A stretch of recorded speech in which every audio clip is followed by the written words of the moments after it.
Baik, selamat pagi kepada Ibu dosen. Perkenalkan, nama saya Sri Halima.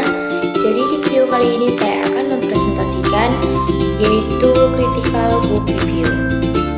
Yang dimana pada buku utama saya mengkritik yaitu Pendidikan Pancasila yang ditulis oleh Intan Ahmad pada tahun 2016 di Kota Jakarta. Yang kedua ada buku pembanding Pendidikan Pancasila yang ditulis oleh Dr. Halking, MSI, pada tahun 2024 di Kota Medan.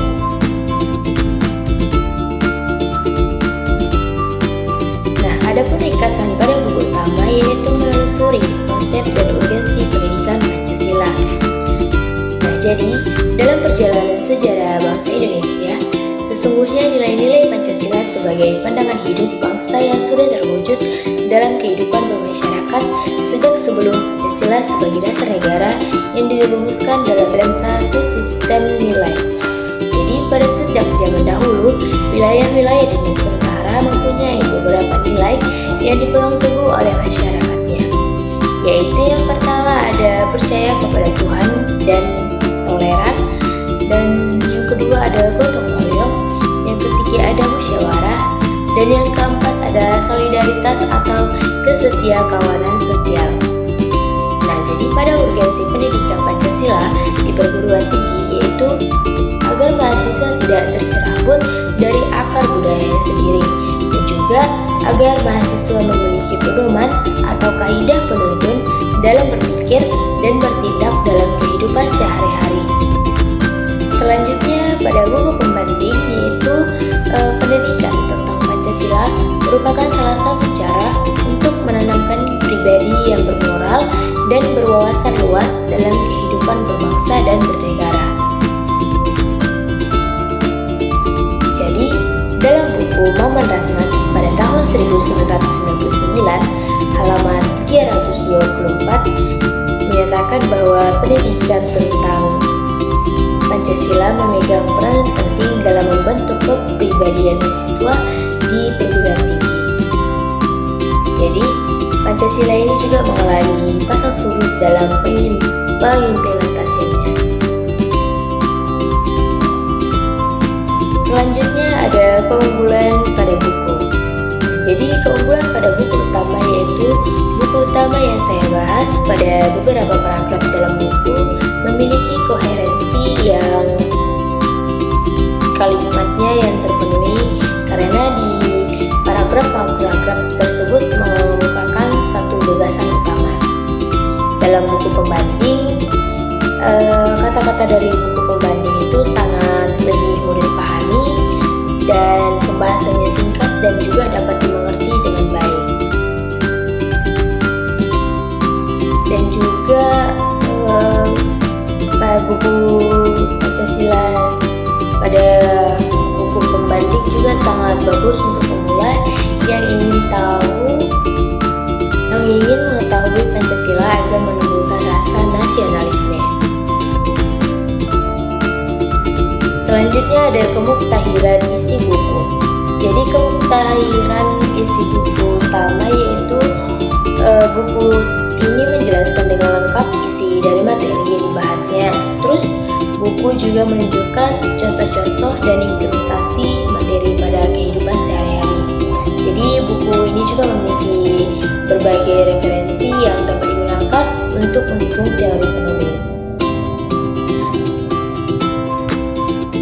Kemuktahiran pada buku pembanding yang pertama yaitu dalam buku ini pembahasannya dalam sejarah yang sangat mendekati, lebih lengkap dan juga menjadi dasar atau referensi untuk buku selanjutnya.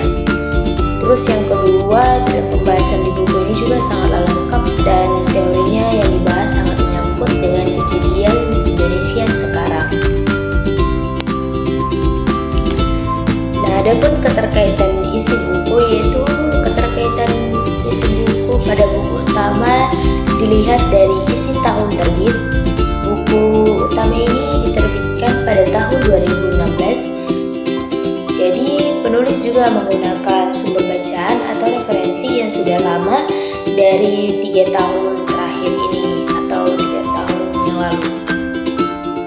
Walaupun begitu, penulis juga tetap menggunakan referensi yang akurat dan juga terpercaya seperti jurnal yang sudah terakreditasi dan juga dengan buku-buku yang memang mengandung unsur yang cocok untuk dijadikan sebagai referensi buku utama tersebut. Nah, pada buku pembanding, yaitu buku pembanding ini merupakan sumber referensi untuk buku yang selanjutnya dibuat, karena di dalamnya kurang lengkapnya ilmu atau pembahasan yang dibahas di dalam buku ini, serta pembahasan dalam babnya juga sangat berkaitan dengan bab yang dibahas di buku utama. Adapun kelemahan buku, yaitu pada buku utama, walaupun buku dikatakan memiliki koherensi yang terpenuhi, namun paragraf-paragraf tersebut tidak memiliki konversitas yang baik dan juga dapat menyebabkan gagasan yang ada di paragraf tersebut sulit untuk dimengerti atau dipahami.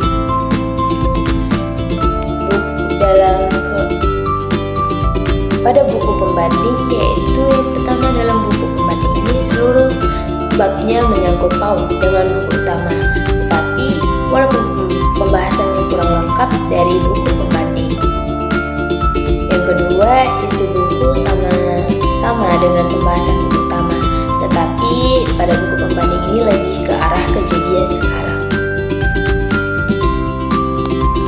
Adapun kemutahiran dari kelemahan isi buku, yaitu buku utama buku ini tidak mengalami perubahan besar dari edisi pertama dan tidak melakukan banyak perubahan yang signifikan, dan juga isinya juga dirasakan tidak mengalami banyak perubahan dibanding dengan buku pembanding, yaitu buku pembanding ini semakin mengalami perubahan di kemudian hari karena pembahasannya mungkin di edisi ini kurang lengkap, sehingga buku ini akan mengalami perubahan yang signifikan ke depannya.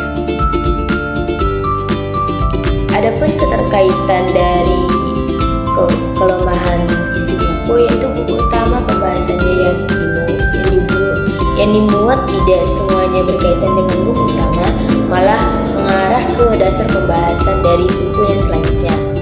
Sedangkan buku pembanding, buku menggunakan sumber referensi yang sudah lama, dan hal ini memungkinkan terjadinya konflik terhadap referensi lama yang digunakan oleh buku dengan referensi-referensi baru.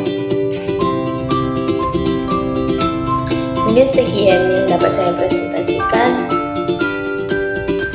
Jika ada salah kata, saya mohon maaf. Terima kasih.